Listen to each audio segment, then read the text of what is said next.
Today, I'm happy to introduce you to Professor Sebastian Begg, who, in spite of having been born in New York, spent most of his life from age 2 until about a decade ago in France, where he completed his PhD in comparative literature, after which he went to Hong Kong and has spent 9 years in Hong Kong, 2 stints heading up a French institute, the French Center for Research on Contemporary China.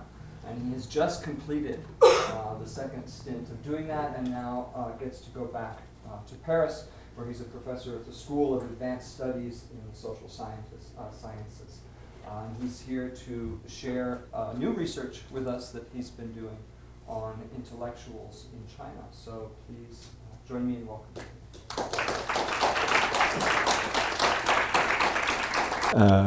Good afternoon, everyone. Well, thanks so much to Professor McNeil and the Contemporary China Initiative. I'm really very honored to be here in Cornell. It was only when I started preparing for this talk that I realized how many of the books I was quoting and the colleagues whose research I've drawn on has actually been published here or have taken place here. You'll be seeing that later in the PowerPoint. Well, today is a very auspicious date. It's not only the day after the Mid-Autumn Festival, but what I didn't realize at the time was that it's also the 1st year anniversary of the Umbrella Movement. So a very timely day to speak about this topic, which is not directly related to Hong Kong, but nonetheless has some connections, I think, with what went on in Hong Kong last year. Well, let me just say a few words about what I'm going to talk about today and ask for your indulgence, because this is an ongoing project. This is really the first time that I'm presenting this research here. So thanks also for giving me this opportunity to share some thoughts with you, and please feel free to comment and criticize. Well, as Robin mentioned, I've been in Hong Kong for a little while now. When I first came to Hong Kong, I just finished a PhD on Lu Xun and May 4th literature, and I hadn't really done much work on contemporary China at all. But after getting to Hong Kong, I sort of became immersed into this general field of intellectual and cultural debates in China. Of course, I was going very regularly to various places in China, and well, this is somehow an attempt to come to terms with all of this material that I've accumulated over these years. This project, which is it's a kind of book project, and I've tried to present a hopefully not too theory heavy version of what I want to discuss here, but I do try to frame it a little bit, because the empirical material is very rich and hard to classify. So bear with me as I try to organize my thoughts a little. So well, let me start with a couple of ideas about where I want to take you on this talk. Basically, my hypothesis is that since the crackdown on the democracy movement of 1989 and the economic reforms in the 90s, palpable change can be observed in the status and role of intellectuals in China. Whereas throughout the 20th century, intellectuals defined themselves through a posture of responsibility for the affairs of the nation and the state, in the last 20 years, positions have become more diverse and more complex. Throughout the 20th century, starting from the figure of the May 4th intellectual committed to improving the nation through science and democracy, in fact, the continuity with Confucian models has always repeatedly come to the surface again and again. And this figure found its final incarnation in the Enlightenment revival of the 80s and its culmination in the 1989 democracy movement. So I would argue that beginning in the 1990s, intellectual positions changed in several important ways. First of all, with the retreat of the controlling state and the advance of the private economy, intellectuals were no longer exclusively affiliated with state work units like universities, writers' associations, etc. Their sources of income became more diverse. New professional categories also appeared and specializations deepened. So we have all sorts of professions appearing, like independent lawyers, journalists, filmmakers, editors, amateur citizen historians, which were not previously possible. Secondly, in the aftermath of the repression of the democracy movement, many writers, journalists, academics, filmmakers questioned the grand narratives of modernization and democracy, which had cemented the elite consensus over reform in the 1980s. Although the pro-democracy movement reached broad segments of society, many intellectuals, both critically self-reflecting on what had gone wrong in 1989 and anticipating how to continue their work in the context of increased state control, took issue with the elitist bias of the democracy movement, both in the themes that it had promoted and in its own organization on the square. So many now shifted their interest to concrete problems, often associated with people situated not at the center, but at the margins of society, famously described by Wang Xiaobo as the silent majority. So this is where I take my title from. Petitioners, migrant workers, people infected with HIV/AIDS, unrehabilitated victims of Maoist persecutions, all these people were theorized as underprivileged or weak groups, 弱势群体, and the interest in their problems was underpinned by a new set of theoretical references, no longer Enlightenment and democracy, but Foucauldian critiques of modernization and disciplinary biopolitics. While this trend is obviously closely connected to the specificities of PRC society in the 90s and 2000s, it also shows some similarities with what Foucault termed the rise of the specific intellectual in Western societies, whose interventions are grounded in precise study of specific social problems, as opposed to the traditional universalist intellectual, but also distinct from the experts who advise the political elite. Thirdly, this led to a diversification of modes of action and intervention. Writing and publishing became easier to disseminate through a broadening public sphere. The internet, obviously, blogs, the appearance of the metropolitan press, independent documentary films and the festivals in which they were screened and discussed. Alternative spaces appeared where artists settled in close proximity to migrant worker dormitories, like in Songzhuang or Caochangdi. A growing number of non-governmental organizations appeared where academics often worked closely together with lawyers, members of weak groups, and documentary filmmakers. These NGOs also nurtured a group of rights defense lawyers known as 维权律师 that began to grow from the early 2000s. So that's the general kind of outline of what I'm trying to show here. Let me go back a little bit and clarify a little bit how the category of intellectuals has been conceptualized by historians and social scientists. Well, as is well known, the concept of intellectual became popular in France in the late 19th century, first as a pejorative term, subsequently reclaimed by proponents of Enlightenment rationality in the public sphere. I'm going to use a definition from a book published by Cornell University Press, actually, Lloyd Kramer's very insightful dichotomy between independent critical thinkers and experts specialized in surveillance and control. So basically, Kramer uses Habermas and Foucault as two kinds of paradigms of how to look at intellectuals, non-exclusively, I think. Definitions of intellectuals as critics who exercise a moral responsibility to serve universal values, and intellectuals as experts or people who work more broadly with knowledge. So basically, Kramer contrasts Foucault's expert and Habermas' critic as the two faces of the Enlightenment, whom he exemplifies in the two figures of Heine and Bentham.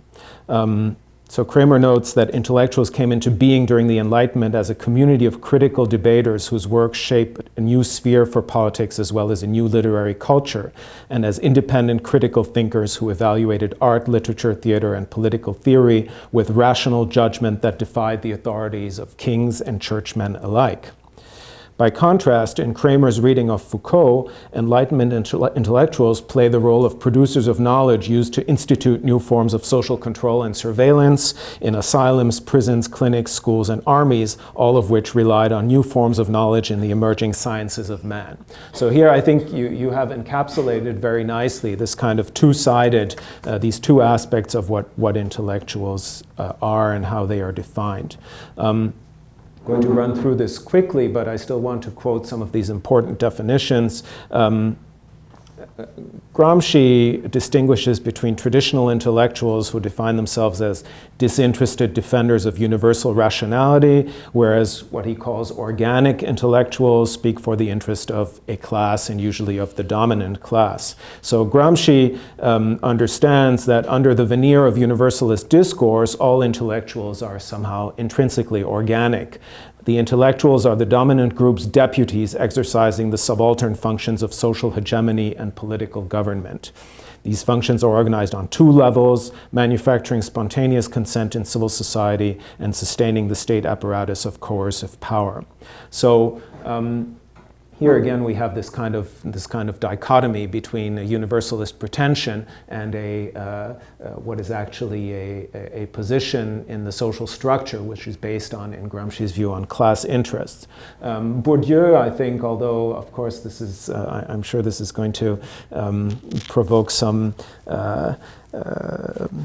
criticism, but Bourdieu in a way I think can be connected with this Gramscian vein of demystifying the universalist pretensions of intellectuals. Bourdieu basically defines intellectuals as the dominated part of the dominant class, very similar to this quote by Gramsci I just mentioned, this outsourcing of certain parts of the work of the dominant class to a small subgroup.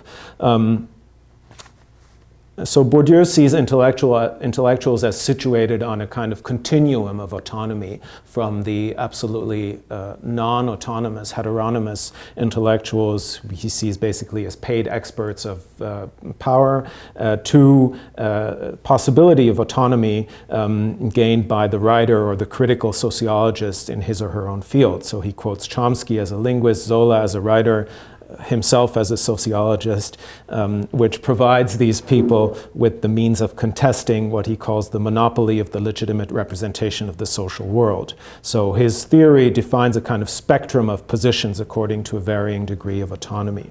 Nonetheless, despite this kind of ideal of autonomy at one end of the spectrum, Bourdieu does adopt the view that what he calls alliances founded on the homology of position are always more uncertain than solidarities based on identity of position. So what this means is that the fact that the dominated part of the dominant class may sometimes side with the dominated class is a more fragile alliance than the identity of interests between the dominant class and its dominated part, which is the intellectual. So in this sense, I think Bourdieu remains within this Gramscian framework, unmasking the organic ties of the intellectual to his or her position in social hierarchy.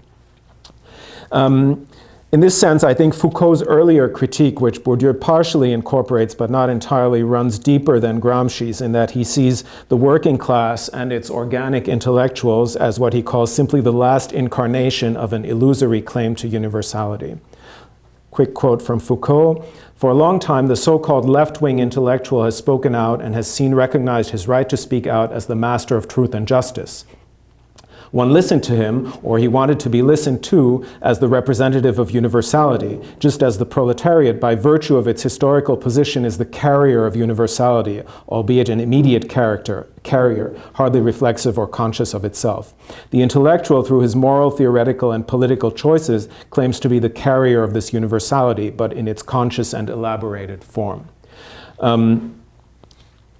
In a text written only a few years after Disciplined and Punished, Foucault defines a new figure of the intellectual whose break with this type of universality is in some ways more radical than Bourdieu's. Autonomy in a specific field is not simply a stepping stone to prop up a universal discourse. Rather, specific knowledge, with the constraints it implies, becomes the intellectual's contribution to social critique. In a significant break with previous characterizations of the prophetic, universal, or total intellectual, Foucault takes stock of the modern figure of the specific expert, but crucially endows it with a critical function. Since World War II, Foucault argues, intellectuals have taken to working in specific points: housing, hospitals, asylums, laboratories, universities, family or gender relations. Here, as he writes, they are confronted with specific non-universal problems, different from those of the proletariat or the masses, but deriving from real material quotidian struggles that bring them closer to the masses. While previously the epitome of the intellectual was the writer, now transversal links appear between fields of knowledge from one point of politicization to another. Judges and psychiatrists, doctors and social workers, laboratory workers and sociologists work together, and the university becomes a point of interchange or intersection. So here in this view of Foucault's, sorry, I'm going to stop turning around. In this view of Foucault's, it's the intellectual's critical understanding of the production of truth within his or her own particular field of expertise that allows them to contribute to the fight for truth at the level of society. So this paradigm shift, the decline of the writer as epitome of the universal intellectual, the rise of the specific critical intellectual, and the nodal position of academia as a clearinghouse, as well as the end of the working class's claim to universality, proves to be quite significant, I think, for Chinese society after 1989. So, of course, there are theories of intellectuals working specifically under totalitarian or authoritarian regimes.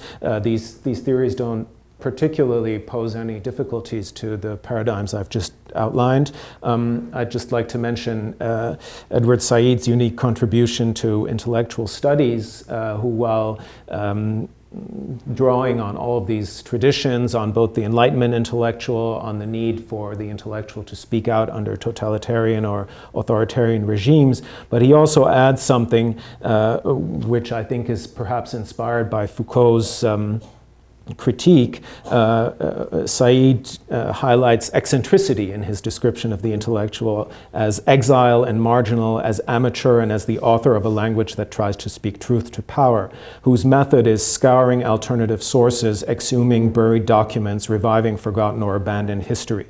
So here, this eccentric method, I think, has some similarities with Foucault's critique. Let me move on to the next point. Just as a conclusion to this, maybe, two notions I think that it's important to connect with the idea of intellectual. One should be clear from this theoretical overview. One is the notion of the public sphere. So in Habermas's definition, the appearance of the intellectual is closely connected to the public sphere. And the other is the question of the subaltern and the dominant in the social structure. And intellectuals can't be really conceptualized without that dichotomy. I would argue that the fading of the universal writer intellectual, still ubiquitous in China in the 80s, also corresponds with a deeper equalization or democratization in the Tocquevillian sense of Chinese society, which conversely questions many strongly held assumptions about the egalitarian nature of Maoist society. Let me bring in a little bit of historical background on the notion of intellectuals in China. Of course, we have the traditional notion of the literati, the shudaifu, scholar official, selected through the imperial examination system. In this view, educated members of society, defined in the broadest sense as graduates of the first of the three levels of imperial examinations, were expected to provide support and ideally moral guidance to the state, acting as a political and social conscience for a harmonious moral community. So there are many classical formulations of this role. I've just added a few here on this PowerPoint. To be the first in the world to assume its worries, the last to enjoy its pleasures. 先天下之忧而忧，后天下之乐而乐. So this is a kind of very, very classical formulation from Fan Zhongyan. Or to take responsibility for all under heaven, 以天下为己任. This one is also widely quoted. Third one, writing serves to transmit the way, 文艺载道. These formulations all highlight the moral role of the literati and the essentially moral nature of their writings. So Perry Link famously used the first two to capture the strong feeling of attachment to the state, even among critical intellectuals on the eve of the Tiananmen democracy movement. Another famous formulation is by CCCI, Xia Zhiqing, who refers to an obsession with China among Chinese writers during the 20th century, and the expression he uses in the subsequent Chinese versions of his text can be more precisely translated as feeling concern for the times and the country, 感时忧国. Well, it's now quite well established that strong continuities united May 4th intellectuals and their late Qing literati predecessors, despite the wish to break with Confucianism and to reject traditional social organization. May 4th intellectuals shared a moral commitment to the higher good of the state, although the state was redefined as the nation state in May 4th times with their predecessors. Famous quote by Benjamin Schwartz, "The 20th century intelligentsia is to a considerable extent the spiritual as well as the biological heir of the scholar official class." How to explain this kind of this cultural continuity? The idea of populist democracy, as it was advanced by some people as early as May 4th times, always encountered strong resistance based on the Confucian notion of moral representation. He Baogang has written the following: "Under the influence of the Confucian notion of representation, populism finally led to elitism. The populist democracy became a workers' and peasants' dictatorship in theory and a dictatorship by a few intellectual cadres in practice." So this kind of rapid historical summary pinpoints the resilience of elite distrust in mass democracy and traces the historical continuity between Confucian literati, May 4th elite-led modernization, and its metamorphosis into cadre-led top-down political transformations under the communist regime. In the early PRC, technocrats were actively co-opted by the state. Timothy Cheek, in his study of Deng Tuo, refers to the new class of establishment intellectuals as Leninist scholar officials in the tradition of the Shidaifu. This also pinpoints the fact that Mao's People's Republic was an intensely stratified social structure based on access to certain types of privilege, which were used to co-opt intellectuals into the new polity.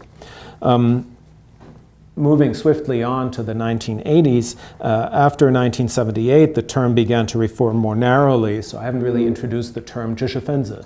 So 知识分子referred from 1949 on to the kind of very wide group of people who came into contact with knowledge and basically defined as anyone who had gone to high school. Starting from 1978, this term began to refer more narrowly, sociologically, to college graduates and normatively to people engaged in intellectual or cultural pursuits. New public spaces appeared in the 80s with the reconstruction of social sciences in academia, the appearance of government-sponsored think tanks, liberal publishers and salons, and thus appeared this concept that was unthinkable under Mao, the non-establishment intellectuals. The idea is that increased professionalization of intellectuals in the context of economic reforms and privatization created new institutional spaces for civil society, like these centers I've just described. But at the same time, these non-establishment intellectuals, their appearance relied on the continued strength of patronage networks that had existed since the 1970s, in which intellectuals could reactivate their traditional role of advise and dissent. So we have, again, this kind of return, opening to a certain degree of autonomy, but coupled with this return to this advise and dissent scheme that is basically the Confucian scheme inherited from pre-modern times. The 1989 democracy movement also shared many of these traditional characteristics. It embodied the Confucian ideal of intellectuals remonstrating with their leaders for moral reasons to make their society more humane and their leaders more accountable. It also overlooked, to an extent, the plurality of democratic society where intellectuals are only one of the political voices and forces. So in the 1990s, basically, intellectuals were confronted with large-scale commercialization, which provided new spaces of expression, and at the same time marginalized by this evolution. Many elite sympathizers of the democracy movement dived into the sea, 下海, i.e. left state service for the private sector, in some cases with the explicit goal of providing private funding and backing for more pluralism. So this was known as 以上养正. Nonetheless, intellectuals lost rather than gained influence as the new consumer culture captured an increasing share of urban citizens' interests.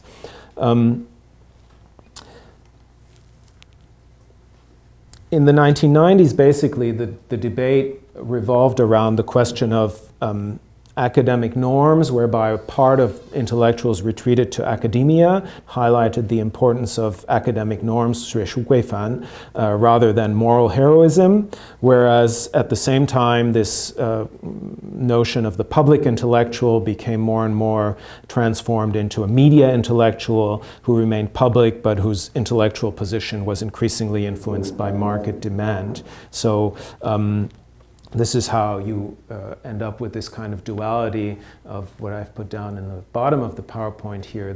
The PI in English is like the 公知, which is an abbreviation for 公共知识分子.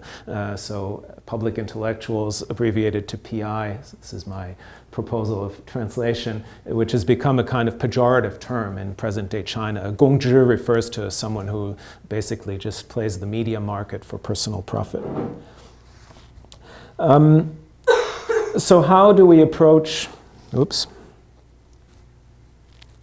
there we are. How do we approach the intellectual's position today in contemporary China?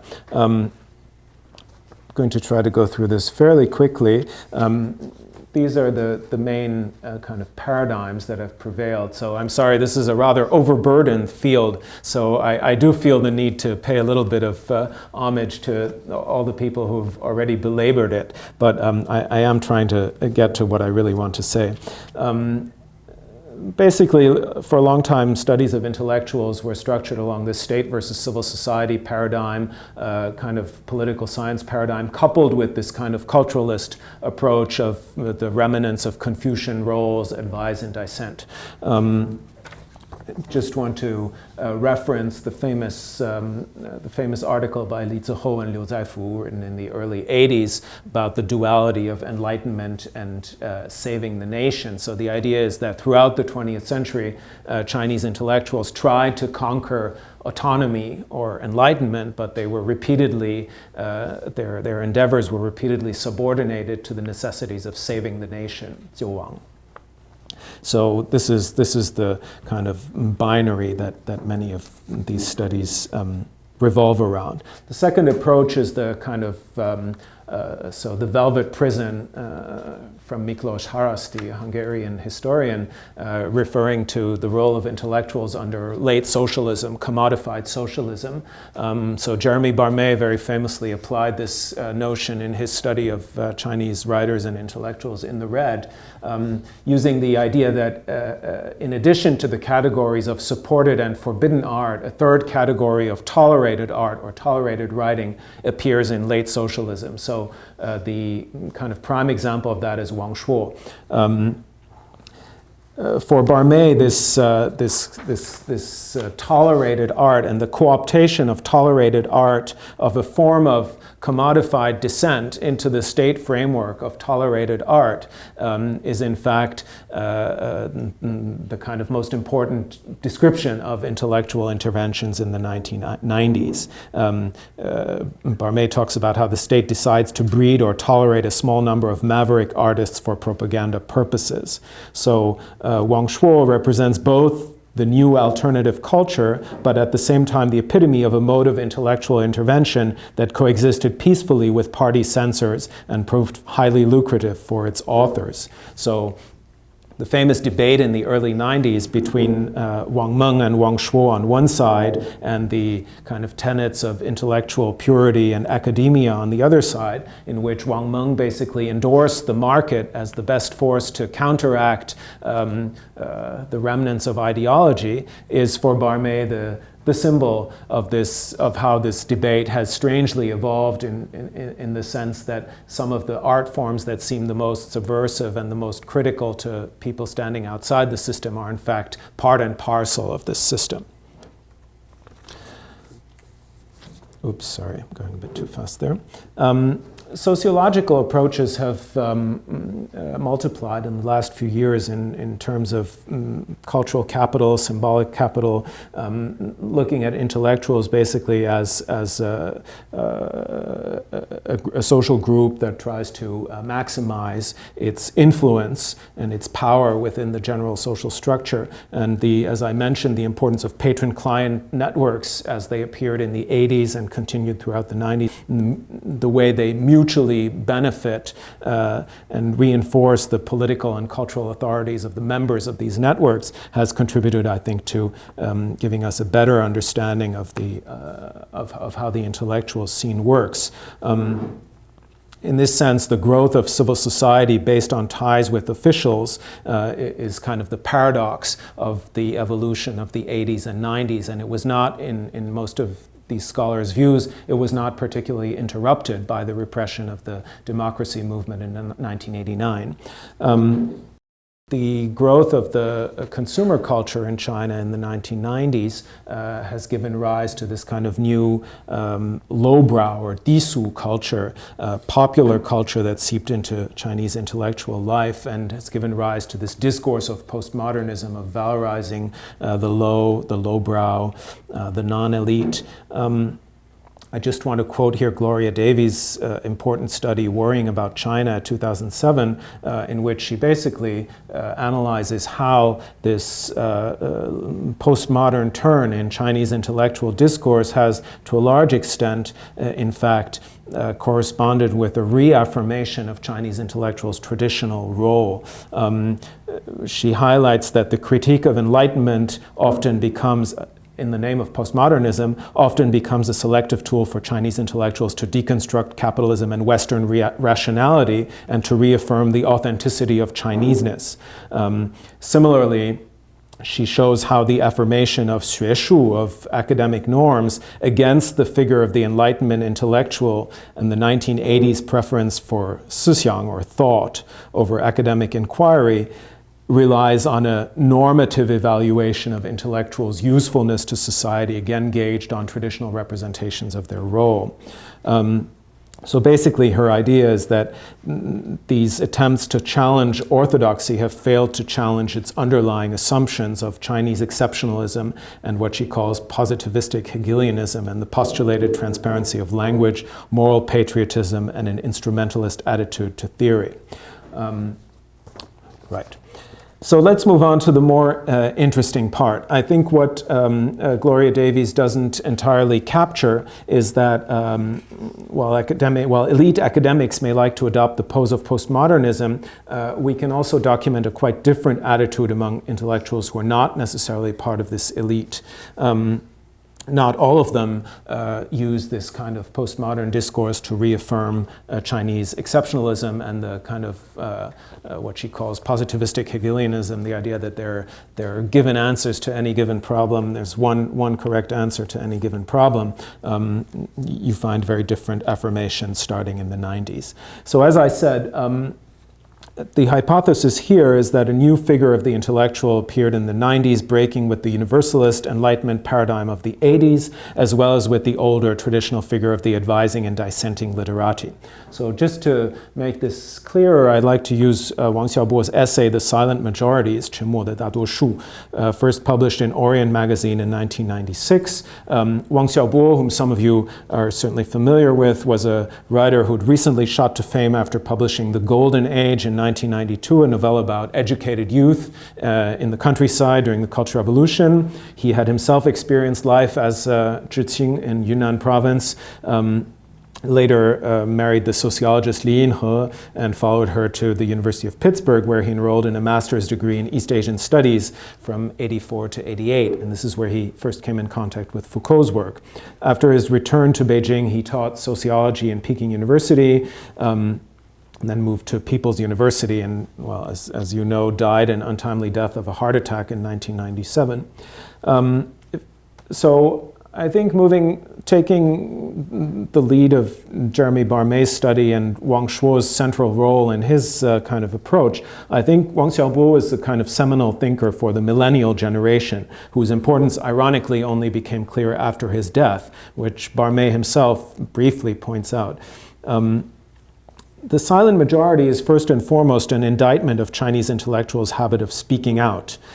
So silence is valorized here as a form of defense against the encroachment of politics. Pinpointing Chinese intellectuals' connection to the state, Wang Xiaobo denounces their habit of speaking out. So speech, shuo, is compared to a form of tax, or shui, that the intellectuals pay to the state. So this tax is described by Wang Xiaobo as 以天下为己任, so taking responsibility for all under heaven, the Confucian formula I quoted earlier. Wang uses a term with Foucauldian overtones, the disadvantaged groups, 弱势群体. So he's one of the first people to use this formula. He may even have coined it. I haven't entirely figured that out. And describes himself as a member of one of these underprivileged or weak groups, and he sees the entire Chinese society as made up of these groups that are in some way disenfranchised. So rather than educating others and lecturing others on what is morally right, Wang Xiaobo purports only to describe his own experience, not to speak out for others. He believes there's no need to emancipate others through speech, preferring to write to educate himself in seeing the world from the point of view of the disadvantaged groups.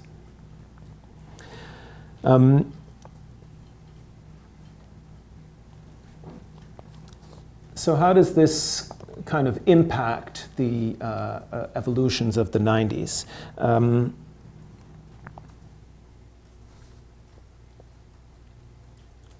Intellectuals who came of age in the 1990s no longer indulged as frequently in sweeping discourses about culture, the nation, or democracy.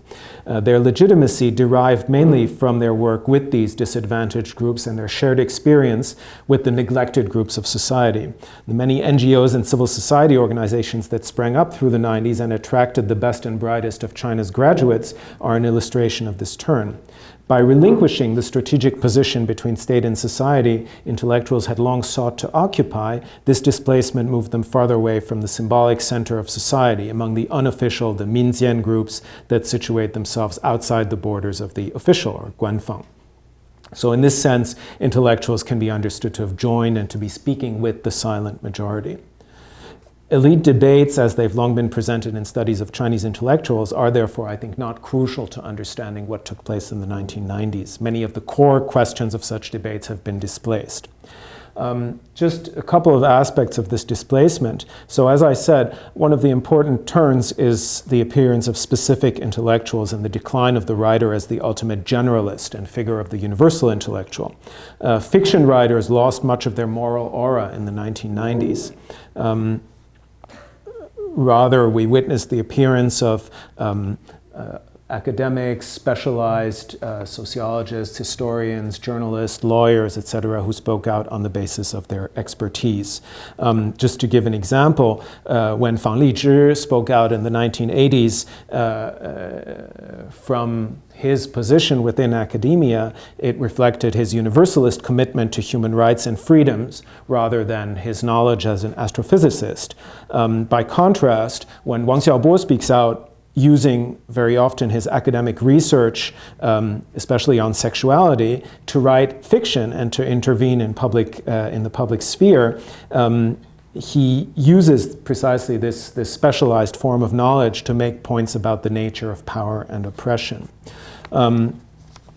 To give another example, Xinhui, a prominent contemporary intellectual, speaks out primarily as an academic specialized in rural issues and inequality rather than on general problems of governance by virtue of his status. So I would argue that the progress of academic norms has not only served a neo-Hegelian discourse of authority as highlighted by Gloria Davies, but also fostered a group of academics with a more modest understanding of their role. So this leads me to the second point, redefining of the elite and the subaltern. The notion of a 弱势群体, or more politically correct term, 底层, can be seen to have created a new community of discourse with a new public. while the intellectuals of the 80s enjoyed a form of semi-autonomy, this space was really only made possible through their organic ties with patrons within the establishment and a generally elitist understanding of their role. By contrast, in the present century, Chinese society has witnessed the rise of a group of journalists, academics, lawyers, documentary filmmakers who define their action in connection with these disadvantaged groups, the most prominent of which are petitioners, victims of Maoist persecutions, disenfranchised migrant workers, or other parts of Minjian society. So this link has in the past been particularly threatening for the Chinese state, and it's always done everything possible to avoid it. That's in fact, the possibility of this link is one of the things that might have led to the crackdown in 1989. Of course, this link remains subject to debate. Charter 08 is one of the important aspects of this debate. It's been argued, Merle Goldman in particular has argued that Charter 08 is emblematic of a social diversification of public advocacy. I would question the relevance of Charter 08 to disenfranchised groups. I think it's still a kind of remnant of the universalist mode of intellectual intervention of the 1980s, which has survived through up to today.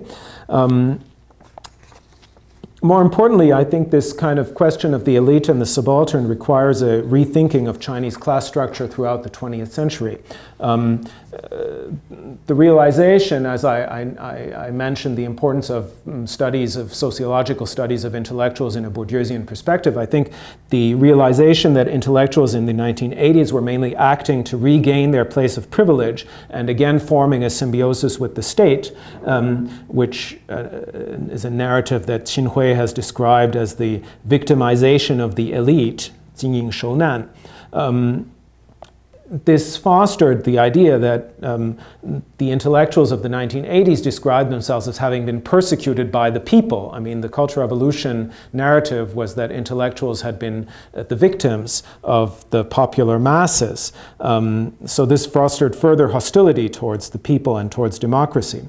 So it's necessary to reassess this question of the subaltern in the Mao and the post-Mao era. I would argue that many of the independent sociologists like Guo Yuhua and historians or citizen journalists like Yang Zisheng doing independent research on the Mao era today highlight that under Mao's rule, the subaltern group of ordinary people suffered more severely than intellectuals.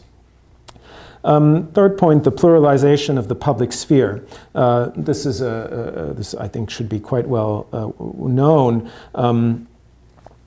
In particular, the diversification of media outlets, the rise of the internet, and the rise of popular culture has provided opportunities for expressions of ideas, including political ideas, that would not have been acceptable in the elite context of the 80s. So the obvious example of this, I think, is a writer like Han Han, writer and racing car driver.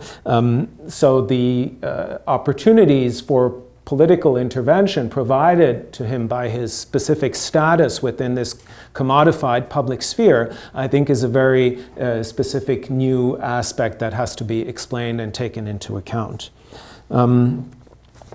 Finally, the rise of the third sector.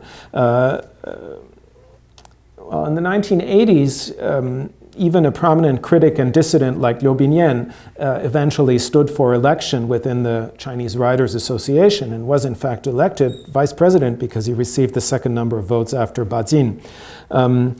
Today, institutions like the Writers Association still control important networks of patron-client relations, but have become somehow less and less relevant to society at large. Symmetrically, the private economy was largely seen as a positive influence and force to promote reform and liberalization in the 1980s, but has been subject to increasing critique in the 1990s and 2000s. So this is the situation in which we witness the rise of non-profit activities, group of intellectuals that seek to keep an equal distance from both the state and the market, both within the field of arts, non-profit activities like NGO work or citizen journalism, and the third sector of social practices. So these are neither government-connected experts, nor dissidents, nor postmodern skeptics or media intellectuals. So let me just give you a couple of examples of what I mean by that.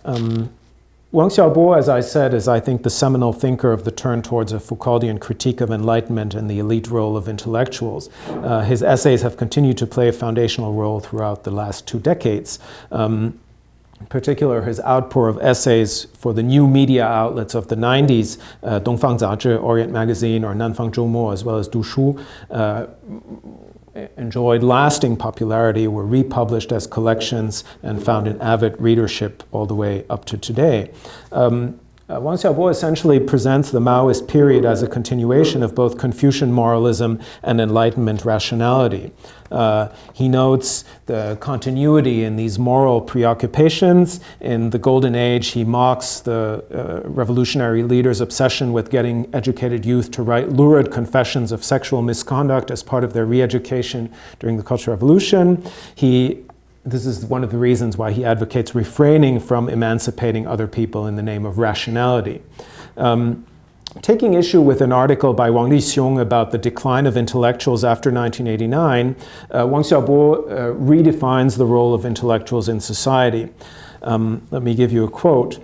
"Some say that they should worry before all others and rejoice after all others under heaven. Are they pessimists? Some say they should take responsibility for the world under heaven. Are they internationalists? I think this is not the most classic formulation. That would be that they believe in their own superior morality. A scholar is versed in all trades. Their dominating position, the most important of the 4 estates, and their qualification to educate others, educate the people. When we talk about social problems, we should use hard reasoning. Either we know what is being discussed and others don't, or we can clarify a complex problem that others can't." So mocking these 2 hallowed mottos handed down by Confucian wisdom, Wang asserts that intellectuals need to demonstrate their understanding of the problem, or if they have nothing to contribute, they should remain silent. He also highlights the importance of axiological neutrality. So mocking one of these T-shirts that appeared in Beijing in the 1990s with the inscription, "Okay, let's pee," which he recalls was distributed at an academic conference, he says, "Okay, let's pee" is not an appropriate slogan for a gathering of adults. It's widely accepted that after a certain age, everyone can decide for him or herself when it's time to pee. So he uses this to justify why he's agreed to write the social ethics column in Oriental Magazine, but at the same time, he wants to bend this idea of social ethics to saying that he's not interested in encouraging people to do things that they do not want to do. So this is what he describes as this kind of Confucian remnants of morality. Intellectuals' duty should be, in his view, towards knowledge itself, rather than its utilitarian use or the power that can be derived from it. So this idea is inherent in what he terms the pleasure of thinking, 思维的乐趣. Therefore, Wang defines the duty of intellectuals as seeing the world from the point of view of the excluded and the marginal. So rather than educating them, intellectuals should write to educate themselves. Wang's vision of society is one in which everyone is a member of a disenfranchised or marginalized social group. Is also characteristic of this post-1990 Chinese society in which market-driven processes have increasingly fragmented Chinese society. I think maybe we don't really have time to go into the details of these other 2 examples I wanted to give. Just a word, and maybe we can return to them in the Q&A. I wanted to mention the example of Yan Lianke's rethinking of the Mao era. I think the important thing here is thinking about intellectuals' role as one of the strong supports on which Mao's politics relied. Yan Lianke has decided against these victimary narratives that pervaded scar literature and the general rethinking of the Mao period in the 1980s. Yan Lianke underlines that intellectuals, in fact, were prime, willing, or even enthusiastic collaborators rather than the victims of an irrational episode in history. So he does this by writing this very polyphonic novel called 4 Books, which is, I think has just been translated into English also, to show how, so one of the 4 books is structured into 4 books, as its title suggests, which are actually 4 narratives which intersperse each other. And one of these books is an account of written by a character called the Rider, who in fact snitches on all his co-inmates in the prison camp where all these people are trying to first raise crops and then make steel. So here at the end, this intellectual called the Rider ends up repenting and cutting off chunks of flesh from his own legs to seek forgiveness from the other characters. I think what this points to in this use of the trope of cannibalism, which is so central to 20th century Chinese literature, points to, again, this reversal of the appreciation of the intellectual. So the third set of examples I wanted to give was taken from independent cinema. Here again, I think we have this more democratic, this wish to provide a more democratic approach, which I think can be connected to the aftermath of the repression of the Tiananmen movement. Strong focus on filming the margins or lower strata in society, turning cameras away from big cities and towards ordinary lives. All this enabled by democratic equipment, access to cheap DV cameras and spaces to show films and discuss them. Also a kind of space for reflecting on the disenfranchisement of people who had been bypassed by the democracy movement, and to reflect on how to incorporate them into the political evolution of China in the 1990s. These characteristics I've listed here really breaks with the canon of socialist realism, wish to represent a more polysemic texture of reality, to break with the grand historical narratives, and to show the individual dimensions of the people who are filmed and who become the subject of these works. Let me conclude here simply by saying again that this is not a complete redefinition of the intellectual scene that I'm trying to establish, but rather the appearance of a new trend, which I think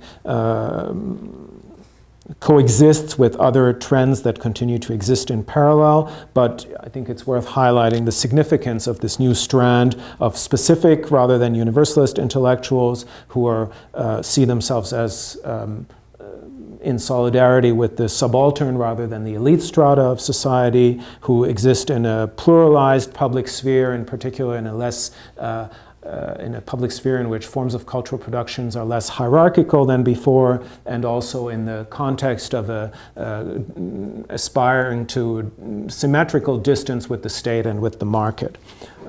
So I think this calls into question some of the basic traits of the intellectual throughout Chinese history, and particularly the 20th century, in particular their elitism, their moralism, and their link with the state. And this more bottom-up form of democratic conscience, of course, may have larger implications for Chinese society. I will stop there. Thank you.